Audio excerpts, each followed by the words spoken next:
ليه بعد سنين خبرة لسه العيادة مش شغالة زي ما بتتمنى؟ جالي السؤال ده على الواتس. أنا بقالي 18 سنة بشتغل طبيب أسنان ولحد دلوقتي يا دوب بستقبل 5 حالات في اليوم وأيام أقل، وخصوصا بعد حرب غزة، مع إن شغلي عالي ومهارتي ممتازة وبراعي ظروف الناس وبقسط تكاليف الشغل. حاسس لغاية دلوقتي إن اسمي مش معروف وابن عمي طبيب أسنان مغطي على اسمي. قبل ما أرد على السؤال ده خلوني بس الأول أرحب بيكم وأقول لكم مساء الخير عليكم وأهلا ومرحبا بيكم حلقة جديدة من نينجا ديلجست. معايا خليك دكتور سنان صحيح بس نينجا. قبل ما ابدا الحلقه عايزك تعمل متابعه ولايك وشير وحركه الاكسبلور واضافه المفضله وكل الحاجات الجميله دي عشان تشجعني استمر، عشان تكبر اسرتنا ببعض سوا. لو عايز تتناقش في حاجه سيبها في تعليق وتابع الحلقه للاخر تكمل هي العاده، عشان مجهز لك مفاجاه لطيفه اخر الحلقه. يا ريت بس تعذروني على صوتي عشان تقريبا المتحور كده عامل عمايله. وخلينا نبدا الحلقه على طول. بص يا دكتور، الكلام اللي هقوله لك ده مهم جدا ومبني على تجربه سنين مع دكاتره كتير. مشكلتك مش في مهارتك ومش في شغلك ومش في التساؤل مع المريض، مشكلتك في حاجه واحده بس: انت مش موجود في وعي الناس.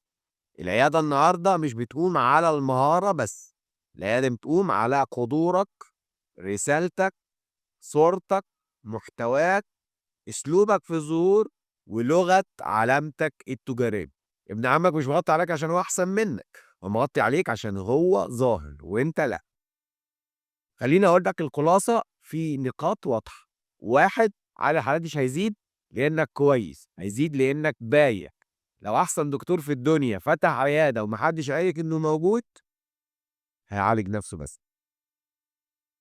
المهاره مهمه، بس الظهور هو اللي بيجيب المريض لباب العياده. 2: التقسيط مش بيجيب حجوزات، التسويق هو اللي بيجيب حجوزات. كتر التقسيط بتخلّي الناس تشوفك بتاعنا، مش دكتور تقيل. الناس مش بتيجي عشان الأرخص، تمام؟ الناس بتيجي للي إحنا فاهمين شخصيته ومتطمنين له قبل ما يشوفوا أسعار.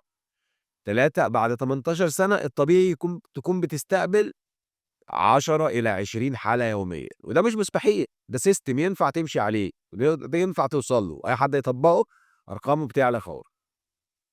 4: أنت محتاج خطة ظهور لمدة 3 شهور، هتقلب الدنيا معاك إن شاء الله، والخطة دي بتتكوّن من محتوى منتظم ومتنوع، قيمة، إجابات، مشاكل المرضى، قبل وبعد وstock context، شخصية واضحة ومميزة على السوشيال ميديا، لغة علامة تجارية ثابتة، عروض محسوبة بدون ما تقلل من قيمتك، تنظيم داخلي محترف داخل العيادة، standard operating procedure واضح.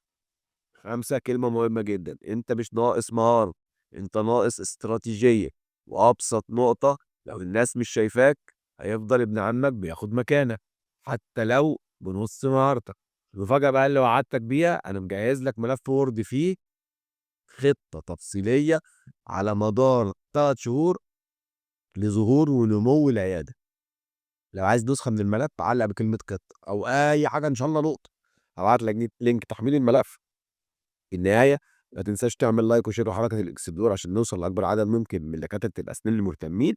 لو عايز تتناقش في حاجة سيبها في تعليق، ولو عايز تحتفظ بنسخة من سكريبت الحلقة مكتوب علق بكلمة نينجا دينتست وأنا هبعت لك لينك تحميل سكريبت الحلقة. وإلى اللقاء في حلقة جديدة من نينجا دينتست.